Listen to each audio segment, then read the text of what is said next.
হ্যাঁ বোন। আসসালামু আলাইকুম।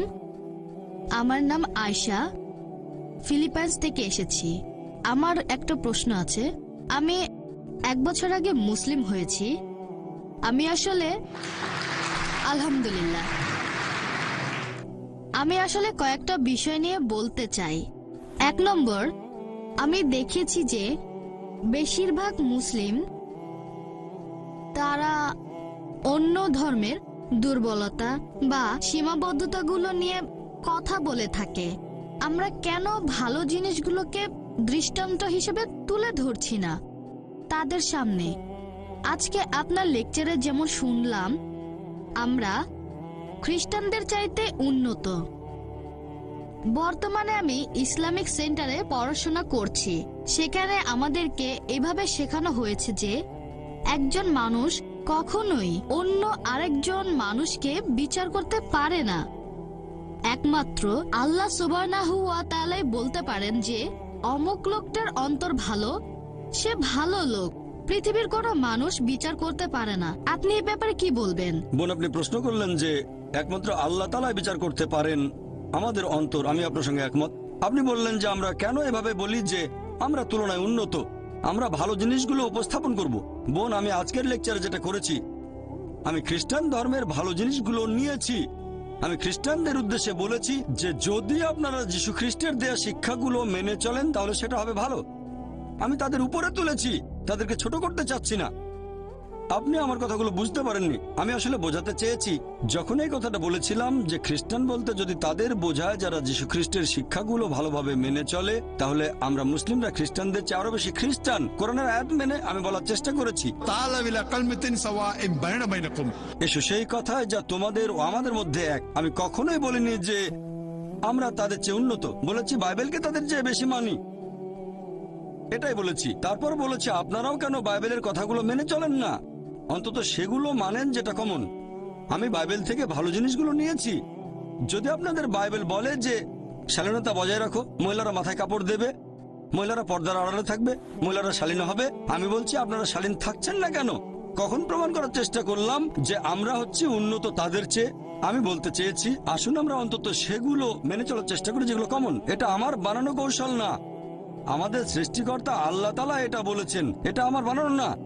আল্লাহ এভাবে কথা বলতে বলেছেন। যদি আপনি বলেন এটা ভুল, তার মানে বলছেন আল্লাহর কথা ভুল। আল্লাহ পবিত্র কোরআনে বলেছেন সূরা আলে ইমরান অধ্যায় 3 আয়াত নম্বর 64, এসো সেই কথায় যা তোমাদের ও আমাদের মধ্যে এক। প্রথম সাদৃশ্য কি? আল্লাহ নাবুদা ইল্লাল্লাহ। আমরা আল্লাহ ছাড়া কারো ইবাদত করি না। আমরা অমুসলিমদের কাছে আল্লাহর এই বাণী প্রচার করব।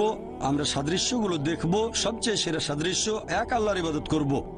আশা করি উত্তরটা পেয়েছেন। হ্যাঁ ভাই। গুড ইভিনিং ডক্টর, আমার নাম রাহুল, ফিলিপাইন্স থেকে এসেছি।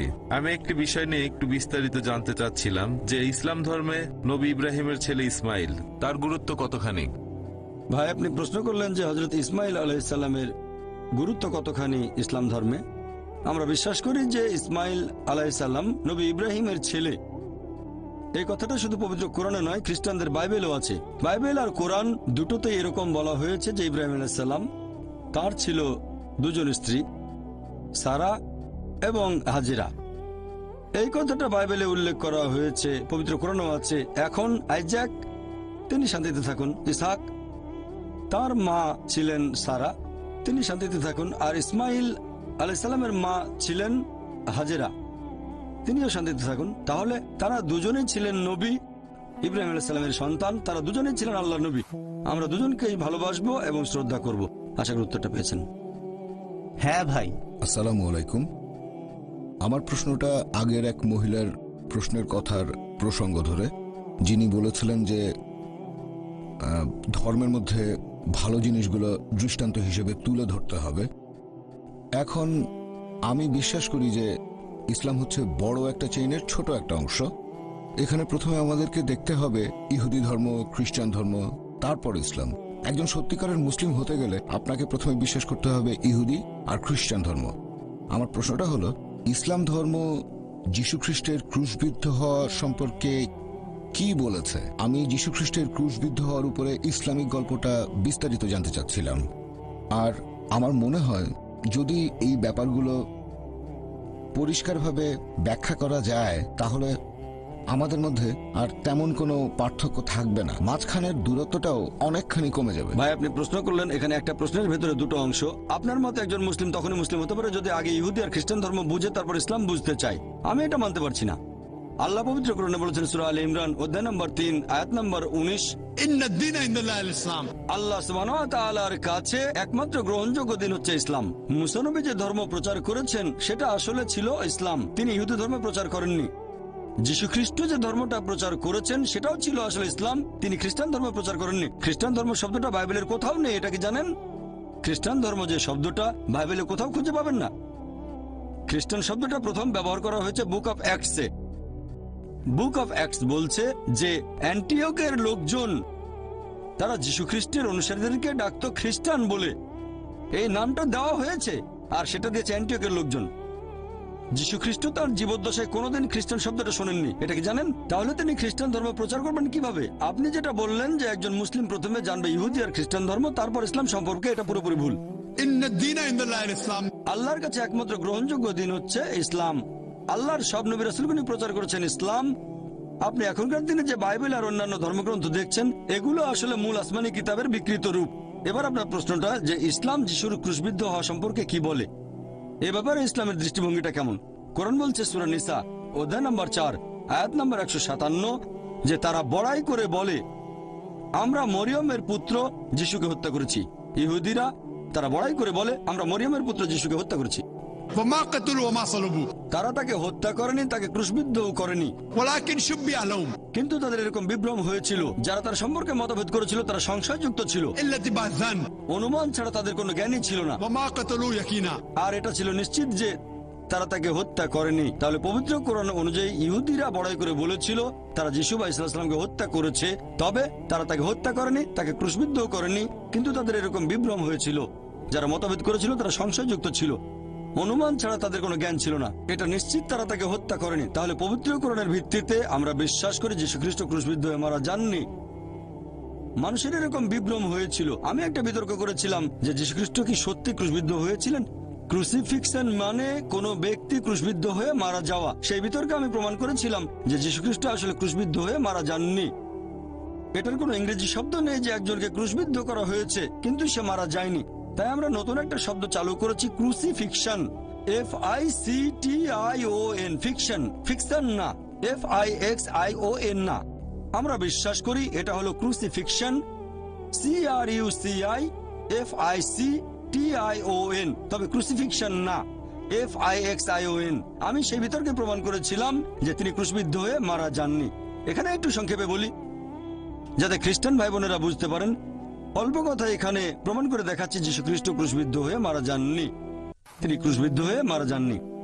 একবার যীশু খ্রিস্টকে জিজ্ঞেস করা হলো, লোকজন বলল হে প্রভু আমাদের কিছু নিদর্শন দেখান।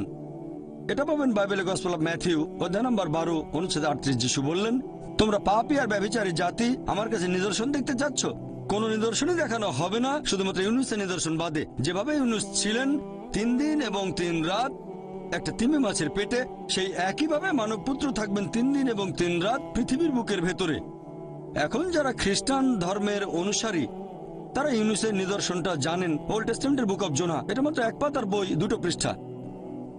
যদি কোনো খ্রিস্টানকে ইউনুসের নিদর্শন সম্পর্কে জিজ্ঞেস করেন তিনি আমাদের বলবেন নবী ইউনুসকে আল্লাহ তাআলা বলেছিলেন যে তুমি নিনেভ শহরে যাও, কিন্তু তিনি আল্লাহর আদেশ অমান্য করে চলে গেলেন জপায়।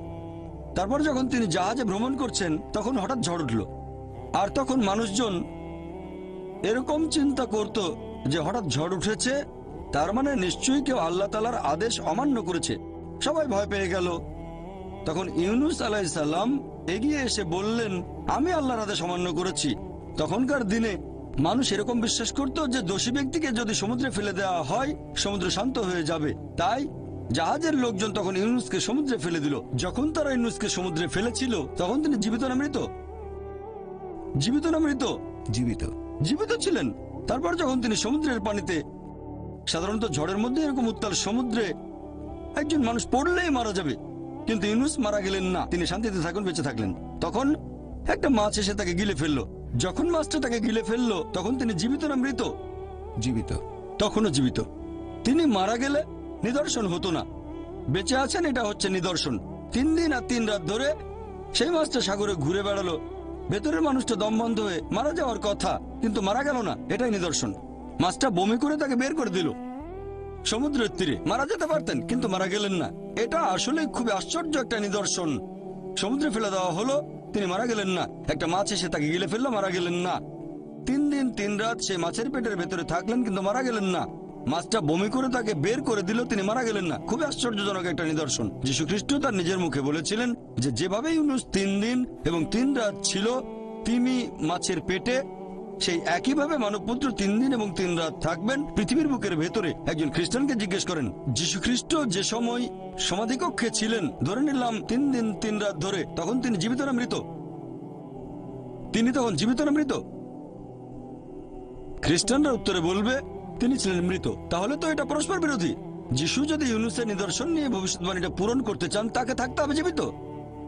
এখানে এই একটা প্রমাণ দিয়েই, যদিও আরো অনেকভাবে প্রমাণটা করতে পারি যে যীশু খ্রিস্ট বা ঈসা আলাইহিস সালাম ক্রুশবিদ্ধ হয়ে মারা যাননি, তিনি ছিলেন জীবিত।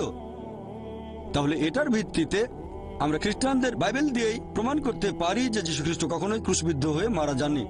তিনি এখানে ভবিষ্যৎবাণীটা একেবারে পরিষ্কার করে বলেছেন যে তোমাদের কোনো নিদর্শন দেখানো হবে না, শুধুমাত্র ইউনুসের নিদর্শন বাদে। যেভাবে ইউনুস 3 দিন এবং 3 রাত ছিলেন তিমি মাছের পেটে, একইভাবে মানবপুত্র 3 দিন এবং 3 রাত থাকবেন পৃথিবীর বুকের ভেতরে। আপনারা যদি ভালো করে খেয়াল করেন যে 3 দিন আর 3 রাত এটাও কিন্তু পূরণ হয়নি। শুক্রবারে যিশুকে ক্রুশবিদ্ধ করা হলো, শনিবার আরম্ভ হওয়ার আগেই তাকে নামানো হলো, তারপর তাকে সমাধিকক্ষের ভেতরে রাখা হলো। সেখানে রাখা হলো শুক্রবার রাতে, শনিবারে সারাদিন তিনি সেখানে, শনিবার রাত, রবিবার সকালে তিনি আর নেই। তাহলে হচ্ছে 2 রাত 1 দিন, 3 দিন 3 রাতের ভবিষ্যৎবাণীটাও এখানে পূরণ হচ্ছে না। তবে নিশ্চয়ই তিনি তার এই ভবিষ্যৎবাণী পূরণ করেছেন যে ইউনুসের মতো যিশুকে জীবিত থাকতে হবে। আমি এই বাইবেল থেকে বিভিন্ন রকম যুক্তি দিয়ে প্রমাণ করেছি যে যীশু খ্রিস্ট ক্রুশবিদ্ধ হয়ে মারা যাননি। আমার ভিডিও ক্যাসেট দেখেন। একবার বিতর্ক করেছিলাম এক আরব খ্রিস্টানের সাথে, ইরাকি খ্রিস্টান। যিশু কি সত্যি ক্রুশবিদ্ধ হয়েছিলেন সেখানে প্রমাণ করেছি। তিনি ক্রুশবিদ্ধ হয়ে মারা যাননি, আল্লাহ উপরে তুলে নিয়েছেন। আশা করি উত্তরটা পেয়েছেন।